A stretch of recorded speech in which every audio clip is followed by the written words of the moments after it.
But when she tries more than just friending people, things get ugly. What kinds of things were people saying about you? I was a bad person.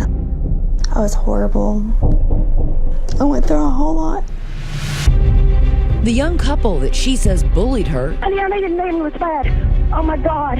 end up dead, caught in the crosshairs of a Facebook feud. There's no cross on either one of them. They're white. They're kids. This is the bedroom Billy Clay was found. Must have taken a pretty cold-blooded person. It was a precision execution, in and out, happened very quickly. Facebook defriending that led to murder. Even making news this week on Nancy Grace. What a tangled web we weave when first we practice to deceive. There's no loss for suspects in a sleepy town where nobody's who they seem. Was it a rogue CIA agent that no one has ever met? Did he ever talk about the kinds of things he did for work? A lot of killing people. Could it even be her own mother or father? They threatened to take Janelle, cut her head off. Or someone playing murderous mind games by just tapping on a keyboard? You know, she may be operating on a fourth grade level, but she's got a PhD in manipulation. Janelle, why are you crying right now? What makes you so sad? Are you done? I'm done. We're done. Actually, we're just getting started.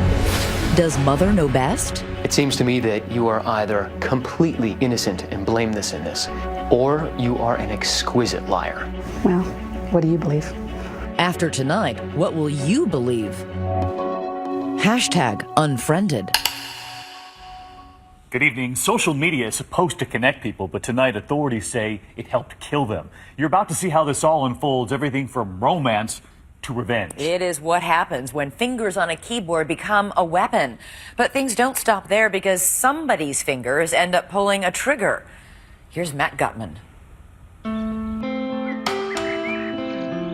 Drive up the winding mountain roads of northeast Tennessee and you'll find breathtaking views, stunning scenery. They don't call it Mountain City for nothing. Everybody knows everybody. Everybody's related by blood or marriage to everybody else. They all go to the same churches.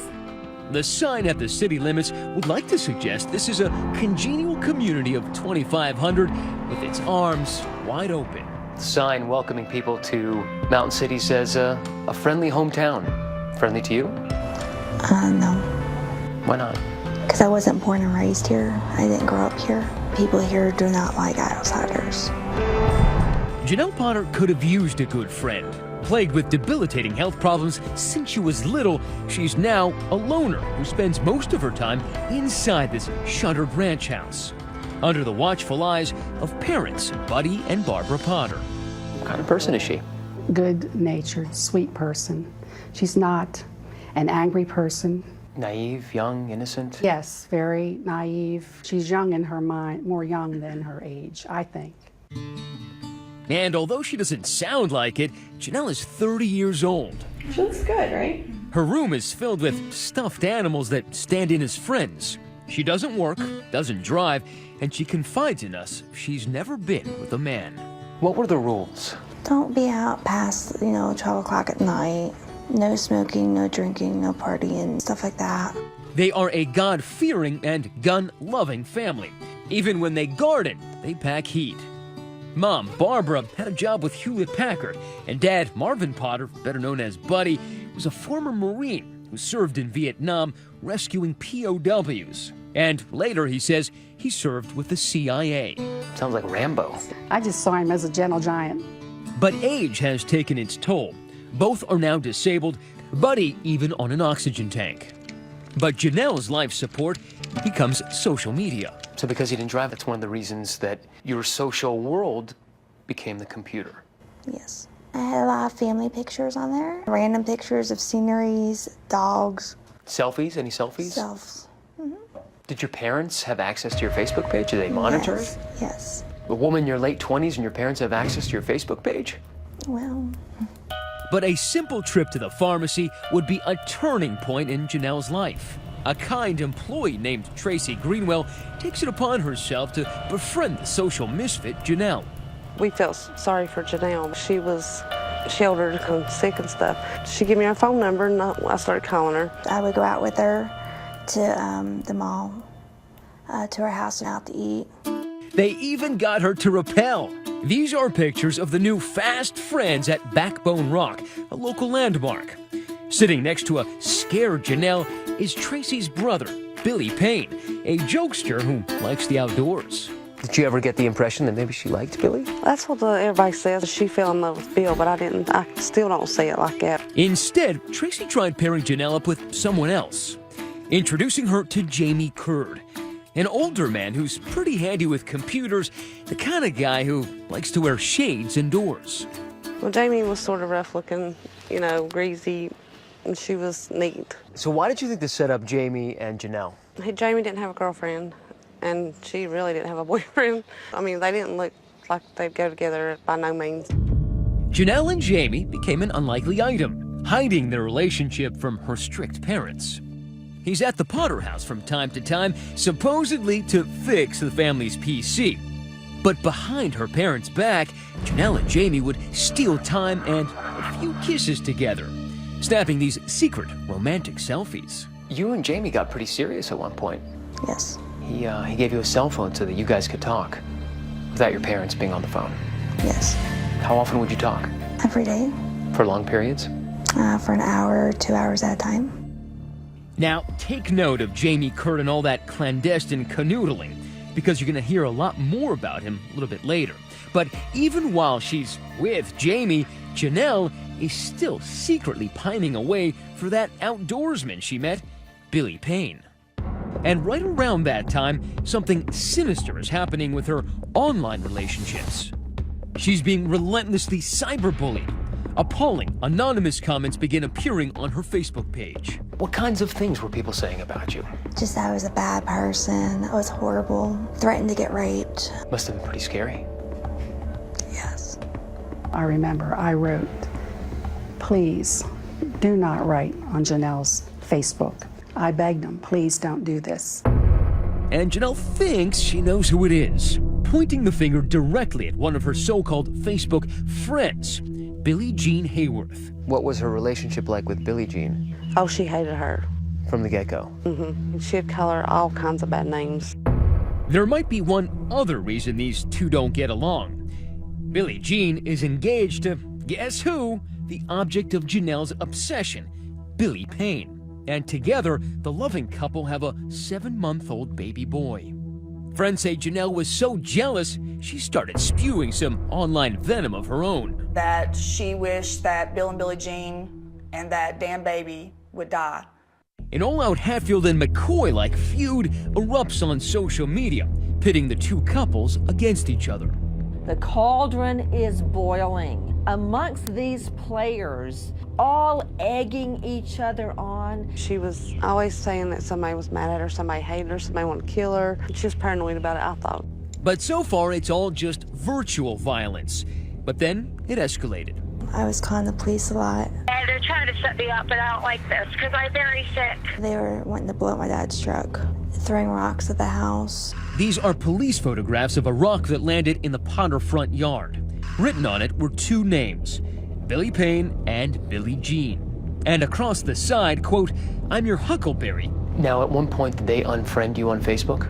I think we did it to each other. I unfriended them, they unfriended me. Who unfriended who first? I did Bill first, and I think Billy did me. And I unfriended her. But unfriending would only be the beginning. There's no cause. They're white. They're kids. And there's a baby involved. When we come back, the young couple's house becomes a crime scene. My impression after, the first week was it looked like a hit. Like a contract hit. Right. Suspects in custody. And an investigation that leads all the way to the CIA. It's so incredible. The story is simply unfathomable. Stay with us.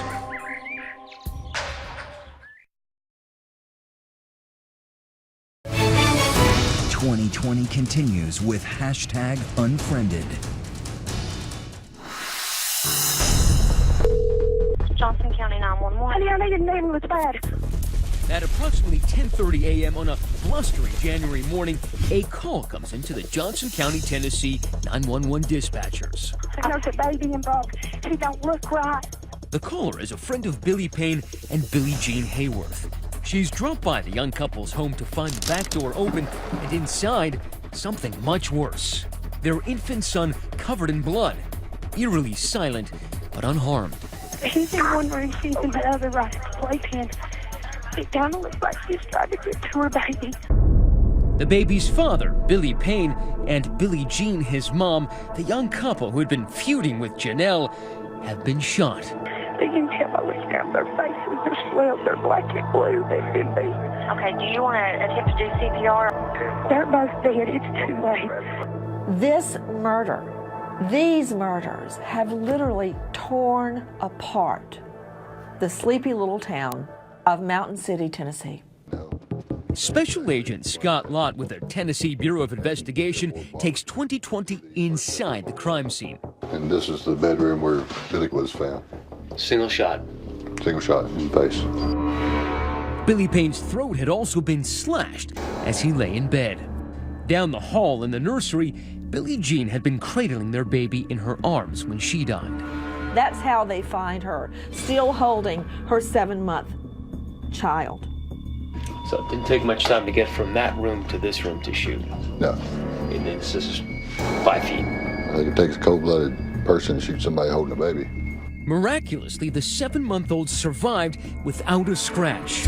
But his parents' cold-blooded killer had left virtually no clues. Were you able to glean very much forensic evidence from this scene? It is a very clean scene as far as physical evidence goes. So no prints, no shell casings, no DNA left behind? Not that we found, no, sir. Would that lead you to believe that whoever did this killing had some training? It looked like a hit. Like a contract hit? Right. But who in the so-called friendly hometown of Mountain City, Tennessee, would put a hit on a young couple who just worked at the local cotton mill? Word spreads fast in small towns like this one. And the day after the murders, Chief Deputy Joe Woodard goes to the Potters' home to talk to Janelle and her parents, Barbara and Buddy. We went to the residence and just more or less conducted an interview with them in the very beginning. Why did you decide to go to them? Because we knew that they had trouble with them. Trouble, like that social media catfight between Janelle and the two victims. Got lost with the Tennessee girl. Oh, okay, nice to meet you. Absolutely. The Potters don't know it, but the detectives are secretly recording their interview. What we're doing right now is investigating a double homicide. Very serious matter. From the start, Janelle's dad is defensive. Everybody always points a finger at us for something. Oh, no, there ain't nobody pointing their finger.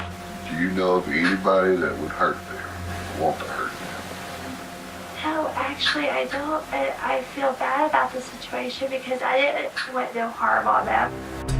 Initially sympathetic, Janelle soon lets it fly about the bad blood between her and her former Facebook friends. They've been harassing me in my driveway on our property.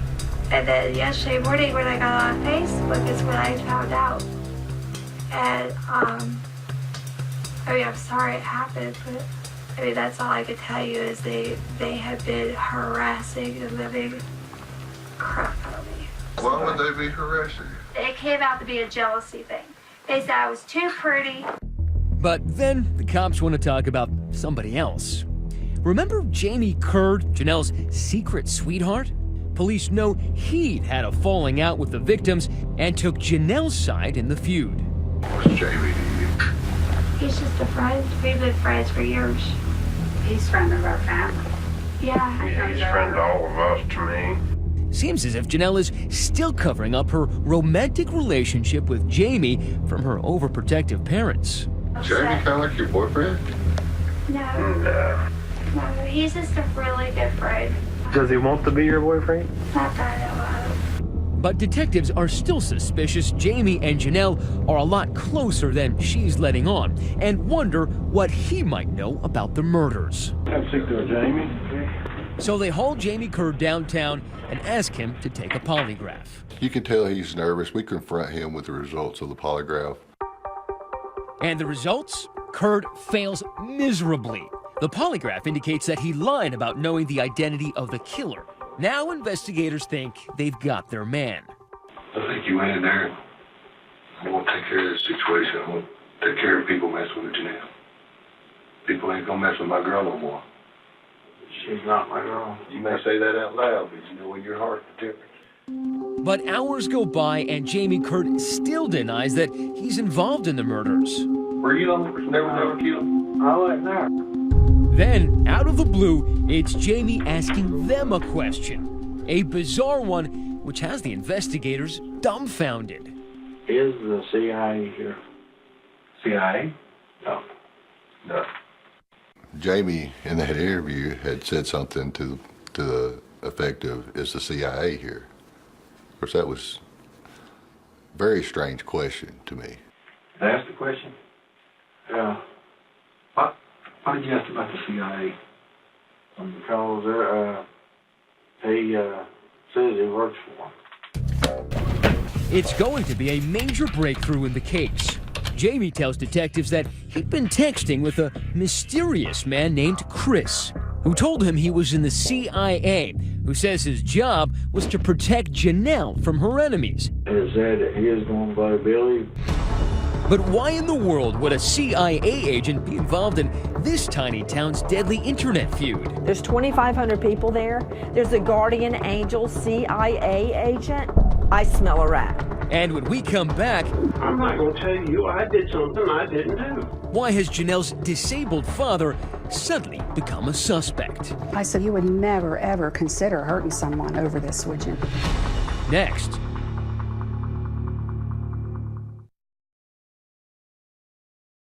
We return to 2020's #Unfriended. Have a seat there, Jamie. It's 10 p.m. at the Johnson County Sheriff's Office, a department so small that the Chief Deputy's office doubles as an interrogation room. Jamie Kurt has been in the hot seat for nearly 6 hours, interrogated about the double murder of a young couple that allegedly bullied his girlfriend, Janelle. I tell you what's going to make you feel better when you tell us the truth. After a bizarre exchange with detectives about Jamie being in touch with someone supposedly in the CIA, Jamie's about to drop a bombshell, pointing a finger at someone much closer to home. Who shot him? He who? Buddy? Yes. Jamie's just named Buddy Potter, Janelle's overprotective father, as the killer. Buddy, the senior citizen former Marine who needs a six-pack of oxygen just to breathe, he's not exactly your central casting assassin. Buddy Potter, because he has so many ailments. He's very ill. He's on an oxygen tank, for Pete's sake. No way could he ever pull this off. In an attempt to save his own skin, Jamie agrees to help police snare Buddy. With detectives recording the conversation, Jamie calls his accomplice. It's a trap to get a confession on tape. Well, they're pointing fingers. Oh, gee, Merry Christmas. You got rid of everything because we moved, didn't you? Uh-huh. Okay. That makes me feel up there. Yeah. It wasn't exactly a smoking gun, but it was enough for detectives to move in and arrest Janelle's father, Buddy, in a pre-dawn raid. Gun-loving Buddy was almost always gun-toting, so police were on high alert. We knew he had a weapon. And at one point we thought he made a gesture to us. What kind of gesture? Just like he's going to do like this, and we grabbed his arm. And was he in fact armed? He was. Now it's Buddy's turn to answer some tough questions. You know why you're here, right? That somebody's told you I'm the one who killed somebody. Initially, his body language, you could tell he wasn't being truthful with us. I'm not going to tell you I did something I didn't do. He denied everything. We pressed him and pressed him and pressed him. Are you a cold-hearted killer? Protector of the family. Which one are you? I'm protecting my family to start with, but I did not do this. Agent Lott is getting nowhere fast, so he changes his strategy, switching from inquisitor to sympathizer. I believe you are sick and tired the most precious person in your life being attacked and harassed constantly. I know that. Okay? Ever since all this crap started, I've had my life threatened. My wife has been threatened. They've threatened to take Janelle, cut her head off. Agent Lott's tactic works, and they're able to drill down to his motive. When you hear people plotting to catch your daughter in a restroom and murder her, they wanted to rape her because she's a virgin, and just so much. Finally, after an exhaustive 4 hours, a broken Buddy breaks down. He's crying. My question I got right now. Janelle Barker, what you did. No. Agent Lott senses that Buddy is right on the verge of a confession, so he uses another ploy, and they hit pay dirt when they get him to call his wife, Barbara. We let him make a phone call to Barbara. Barbara. Yeah. Before you find out from somebody else, I want you to know I was involved in it, and I did it. What? Some of it. He told Barbara, I did it. And that's as close to a confession as we got from him. Buddy's wife, Barbara, seems eager to provide him with an alibi. Your husband confessed to it. Yeah, but there's questions about that. So why would he admit to it? Why would he confess? When they took him, they took no oxygen. They took no medication. And they interviewed him for hours. And when his oxygen gets low, he says things that don't make sense or are incorrect. You need to just say, you know, you're not guilty, you're not guilty. But police think they've got a pretty good case, and now they're out to build it. They execute a search warrant on the Potter house. So did you notice anything odd in the house or anything unusual? Whenever the investigators went downstairs, there was a lot of firearms. We had rifles, shotguns, I mean, it's just one of those. An arsenal. An arsenal, basically, yes. How downstairs. Many? I would say probably close to maybe 60 different guns. 60? And it wasn't just in the basement. Guns in the corner of the bedroom, guns inside the dresser drawer, and guns under the mattress. There's even an ammo belt draped around his oxygen tank. They had guns out the yin-yang. It's pretty overwhelming. Looks like Buddy's taken his right to bear arms to an extreme. Yep, that's an AK-47 you're looking at. And there were knives, too, all around the house, even hanging from the antlers on the wall. But there was more. We even found pictures of the victims that were in the living room. You found pictures of the victims in the living room? Yes, we sure did. Was this some sort of mourning thing that they were trying to mourn for the victims? No, I don't think so. No, it certainly wasn't. These were Facebook pictures of Billie Jean and her friends. Was anything written on them? I think one of the pictures, I believe one of them had like bitch on it. Which is kind of an odd thing to find after someone has been murdered in their house Yes. holding their baby. Exactly. And something else you may notice, all the pictures appear to be ripped in half.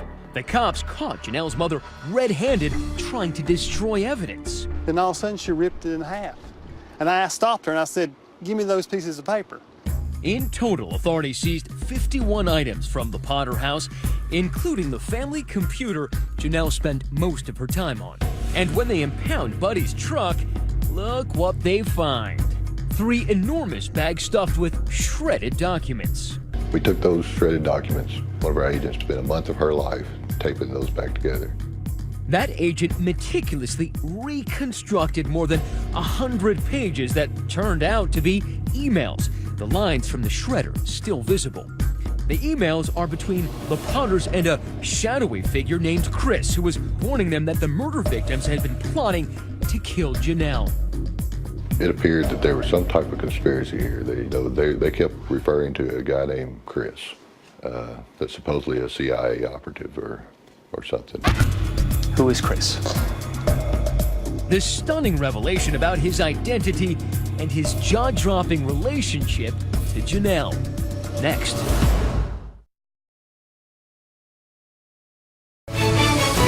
2020 continues with #Unfriended. In any other Middle American crime yard, the cops would have called it a day. They've got 2 suspects in custody, Janelle's father, Buddy, and her boyfriend, Jamie, for gunning down Billy Payne and Billie Jean Hayworth. Now, both men have confessed to being involved, and both are awaiting trial. But the most unbelievable twist yet was on that Appalachian horizon. It's not really a whodunit to me. It's a why did they do it? Barbara Potter can't make sense of the fact that Buddy is behind bars. He's never been violent. Neither one of us ever broke the law. We tried to do the right thing, always. And yet, there he is at the Johnson County Jail, accused of first-degree murder. So how was such a heinous murder conducted? How would I know that? Remember, a search of the Potter's home reveals an arsenal of weapons and bags of shredded emails. At least 100 pages got taped back together. And in those emails, conversations between Barbara Potter and a man named Chris, who says he worked for the CIA, warning Barbara about threats to her daughter's life. Chris was doing some surveillance and intelligence work, right? He said he was. Who is Chris? I have no idea who this Chris person is. What was his job? He was a CIA agent. What kind of stuff did he do? He said he was down here to protect me, protect my parents. But why would a CIA agent descend on such a sleepy small town? Could it have something to do with Buddy's service in Vietnam?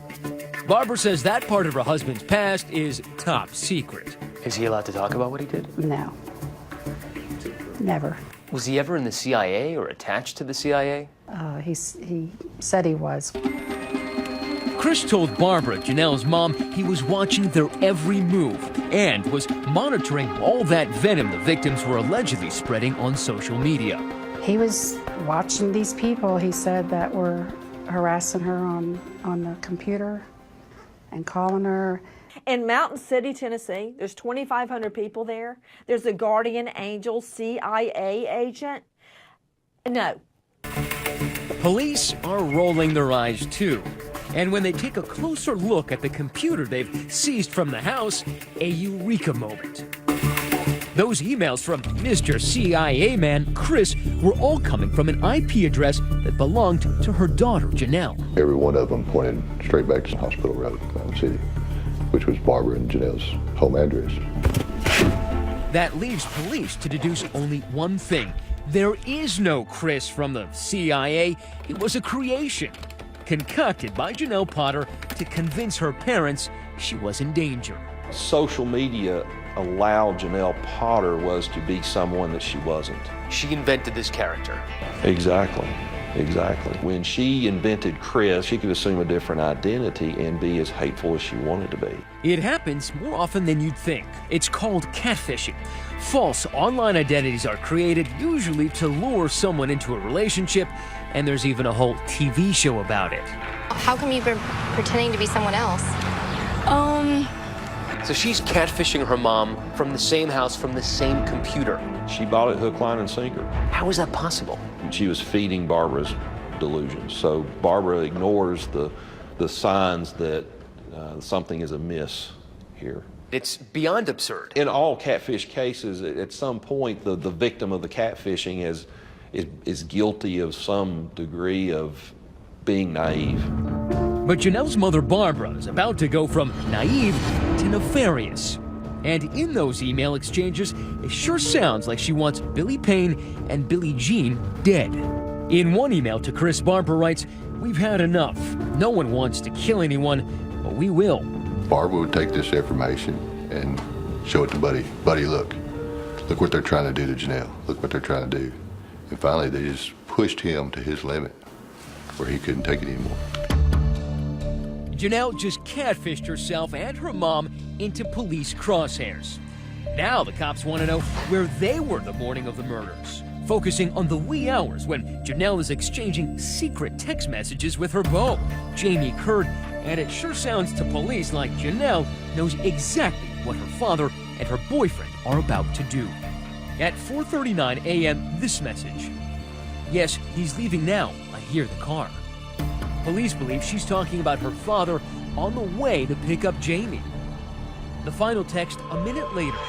I love you. Text me ASAP when you get back. And then all of a sudden the text messaging ends. And presumably around 5 in the morning, Buddy picks up Jamie and they drive over to the victim's house, where they savagely kill Billy Payne and Billie Jean.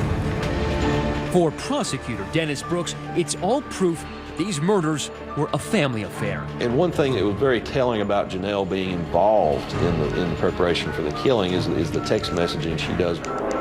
Coming up, Janelle in jail, where our interview turns sour. Chris was you. No. You are Chris. I can't do this. I think we're done there. And will Barbara throw her own daughter under the bus to save her own bacon? I love her, but I'm not going to serve life for her. No. Stay with us.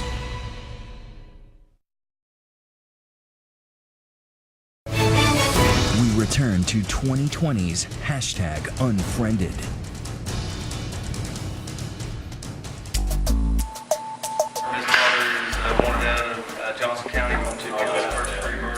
The Potters got problems. The trial for a mother and daughter charged with murder started today in Jonesboro. The courtroom was filled with emotion as Barbara and Janelle Potter were arraigned.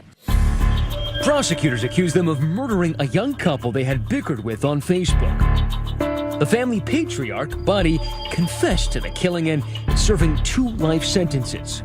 His accomplice, Jamie Curd, copped a plea deal for 25 years. But now under arrest is what's left of this dysfunctional family. Barbara Potter and her daughter, Janelle. Charged first-degree murder.